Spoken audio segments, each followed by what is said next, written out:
नमस्कार, मैं हूं आपके साथ मयंक। देखिए, आज 7 तारीख है और आज की इस वक्त की सबसे बड़ी खबर, हॉर्मूज में भयानक जंग जारी है।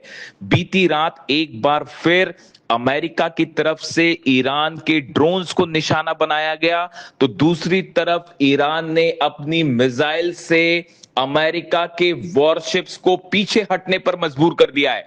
देखिए, जो खबरें आ रही हैं उसके मुताबिक हॉर्मूज में ईरान और अमेरिका की सेना आमने सामने है और लगातार एक दूसरे पर फायरिंग हो रही है।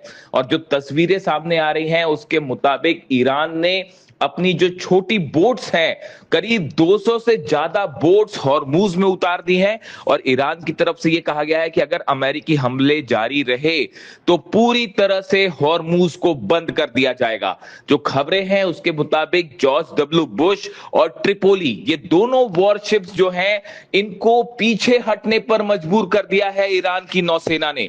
ये बेहद बड़ी खबर है। और जिस तरह से फायरिंग लगातार ईरान ने एग्रेसिव मोड अपना रखा है, उससे हॉर्मूज में अमेरिकी सेना को बड़ा झटका लगा है।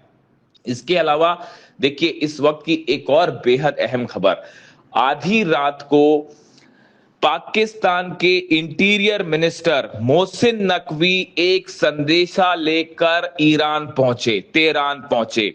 बताया जाता है कि यह संदेशा डोनाल्ड ट्रंप का है, जो कि ईरान के सुप्रीम लीडर मुस्तबा खामनेई के नाम है। और यह संदेशा जनरल मुनीर ने, पाकिस्तान ने ईरान तक पहुंचाया अपने इंटीरियर मिनिस्टर मोहसिन नकवी के जरिए। मोहसिन नकवी का भी बयान सामने आया है तेहरान से। उन्होंने कहा कि मैंने अहम संदेशा जो है वो मुस्तबा खामनेई के नाम लेकर मैं यहां पहुंचा हूं। देखिए, अब ये माना जा रहा है, कयास इस बात के कि आखिर ट्रंप ने ऐसा क्या संदेश है जो ईरान के सुप्रीम लीडर के नाम पहुंचाया है। कल जिस तरह से ईरान ने कुवैत पर हमले किए, बहरीन पर हमले किए, अब उसकी तस्वीरें सामने हैं। कुवैत में अमेरिकी बेस को बहुत बड़ा नुकसान पहुंचा है। कुवैत में जो अमेरिकी बेस है, जहां पर अमेरिकी सेना, अमेरिकी जहाज मौजूद हैं, उसमें जबरदस्त तबाही मची है और कई मिसाइल्स ने हिट किया है। हालांकि अमेरिका की तरफ से, कुवैत की तरफ से दावे हुए कि हमने ईरान की मिसाइलों को रोका है, लेकिन जो तस्वीरें सामने आई हैं वो ये बयां कर रही हैं कि कुवैत में अमेरिकी बेस को बड़ा नुकसान हुआ है। उसी तरह बहरीन में अमेरिका की जो फिफ्थ फ्लीट है, इसके हेडक्वार्टर में भी मिसाइल्स गिरी हैं एक बार फिर, और यहां भी बड़े नुकसान की खबर है। देखिए, कल ईरान की तरफ से एक बड़ा संदेश आया। ईरान ने कहा कि अगर इस तरह से हमले हुए तो अब की बार ईरान की तरफ से निर्णायक कार्रवाई होगी, बड़े एक्शन होंगे। यानी अमेरिका को यह वार्निंग दी गई कि ये जो छोटे छोटे हमले हैं ये बंद करिए। जिस तरह से कल ईरान के कई द्वीपों पर हमला हुआ, केशम आइलैंड्स पर हमला हुआ, सिरिक पर हमला हुआ, खार्ग आइलैंड पर हमला हुआ, इसके बाद ईरान की तरफ से यह संदेश आया कि अगर अब इस तरह के हमले हुए तो ईरान बड़े हमले करेगा, बड़ा अटैक करेगा। और इसी का एग्जाम्पल था, इसी का उदाहरण था जिस तरह से कल ईरान ने हमला किया कुवैत में और बहरीन में। क्या इन हमलों के बाद अब अरब देशों के सामने ये बात साफ हो गई है कि किसी भी तरह की अब जंग होती है तो पूरे अरब देश एक बार फिर जलेंगे, और जिसके लिए अब डोनाल्ड ट्रंप किसी तरह से ईरान के साथ एक सीज फायर का करने के लिए मजबूर हो गए हैं। और क्या इसीलिए किसी तरह का संदेश उन्होंने पाकिस्तान के जरिए मुस्तबा खामनेई, ईरान के सुप्रीम लीडर के नाम भेजा है। अभी देखिए, इसमें थोड़ा वक्त लगेगा कि आखिर डोनाल्ड ट्रंप क्या चाहते हैं, ये बात सामने आने में कुछ वक्त लगेगा। लेकिन बताया जा रहा है कि जो डेवलपमेंट्स हो रहे हैं वो इस ओर इशारा कर रहे हैं कि ईरान को किसी तरह से मनाने की कोशिश हो रही है। लेबनान के आर्मी चीफ जो हैं वो भी कल पाकिस्तान पहुंचे। देखिए, ये भी एक बड़ी खबर है। लेबनान में कल जिस तरह से 3-4 बड़े अधिकारियों की मौत हुई इजराइल के हमले में, उसके बाद लेबनान में खासी नाराजगी देखी जा रही है। और लेबनान के आर्मी चीफ पाकिस्तान पहुंचे हैं।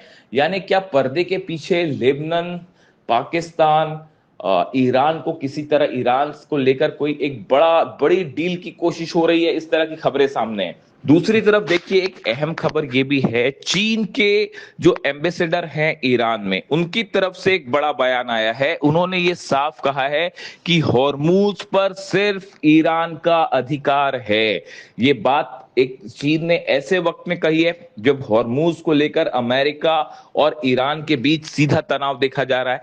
ऐसे में चीन की तरफ से ये बयान आना कि हॉर्मूज पर ईरान का अधिकार है और ईरान का ही नियंत्रण हॉर्मूज पर होना चाहिए, एक बार फिर चीन की तरफ से पूरी तरह से ईरान का सपोर्ट किया गया है हॉर्मूज को लेकर।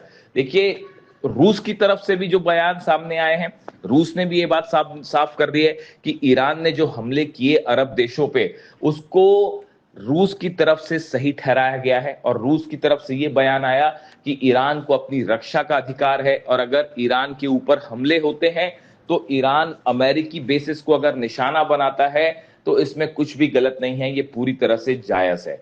यानी पुतिन और जिनपिंग दोनों एक बार फिर मजबूती के साथ ईरान के साथ खड़े हुए दिखाई दे रहे हैं, और खासकर ऐसे हालात में जब ये माना जा रहा है कि किसी भी वक्त एक बार फिर बड़ा एस्केलेशन हो सकता है, बड़ी जंग हो सकती है।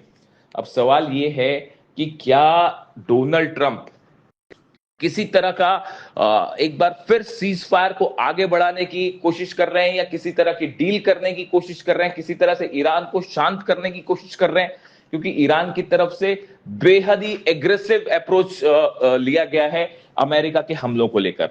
इसी बीच देखिए बड़ी एक और खबर आ रही है लेबनान से। दक्षिणी लेबनान में हिजबुल्ला और इजराइल यानी आईडीएफ के बीच भयानक जंग जारी है।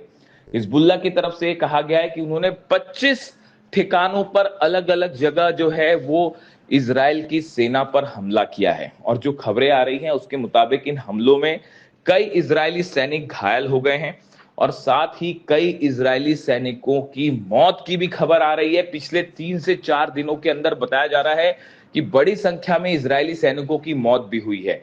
ऐसे में दक्षिणी लेबनान में एक बड़ा झटका लगता दिख रहा है इजराइल के ग्राउंड ऑपरेशन को। लेकिन इसी दौरान कुछ और तस्वीरें सामने आई हैं जिसमें दक्षिणी लेबनान में बड़े बंकर बस्टर बॉम्ब से हमला करने की तस्वीरें सामने आई हैं। देखिए ये बड़ा डेवलपमेंट है। बताया जा रहा है कि दक्षिणी लेबनान में कई इलाकों में जिस तरह से हमले हुए और जो धमाकों के बाद की तस्वीरें आई, उसको देख के ऐसा लगता है कि बड़े बंकर बस्टर बॉम्ब्स और बड़े हथियारों के साथ इजराइल के फाइटर जेट्स ने यहां पे हमला किया है। और पूरी कोशिश ये हो रही है कि लेबनान के एक बड़े हिस्से पर इजराइल कब्जा कर ले। इस पॉलिसी के साथ इजराइल और आईडीएफ आगे बढ़ रहे हैं, लेकिन फिलहाल जो हालात हैं उसके मुताबिक हिजबुल्ला और इजराइल के बीच जबरदस्त जंग जारी है। और अब ये कोशिश हो रही है कि किसी तरह से लेबनान को लेकर ईरान के साथ एक बड़ी डील की कोशिश में अमेरिका जुटा हुआ है। देखिए इसी बीच एक अहम खबर यह भी है कि सेंटकॉम के जो चीफ हैं वो इस समय जॉर्डन के दौरे पर हैं, कई अरब देशों के दौरे पर गए हैं। देखिए इससे ये भी माना जा रहा है कि क्या पर्दे के पीछे किसी बड़ी मिलिट्री एक्सरसाइज, बड़ी मिलिट्री ऑपरेशन की भी तैयारी में है अमेरिका। दोनों चीजें एक साथ चल रही है। ब्रैड कूपर का जॉर्डन जाना, कई अरब देशों से बातचीत करना, बहरीन के सेना प्रमुख से बातचीत करना, क्या ये शोर इशारा कर रहा है कि एक बार फिर धोखे से अमेरिका हमला कर सकता है। लेकिन फिलहाल सब पूरे इंटरनेशनल मीडिया में जिस बात की चर्चा है कि आखिर वो क्या संदेशा है जो डोनाल्ड ट्रंप का संदेशा लेके पाकिस्तान के इंटीरियर मिनिस्टर ईरान पहुंचे हैं। इससे जुड़ा जो भी अपडेट आएगा, जो भी खबर आएगी, वो हम आप तक पहुंचाएंगे।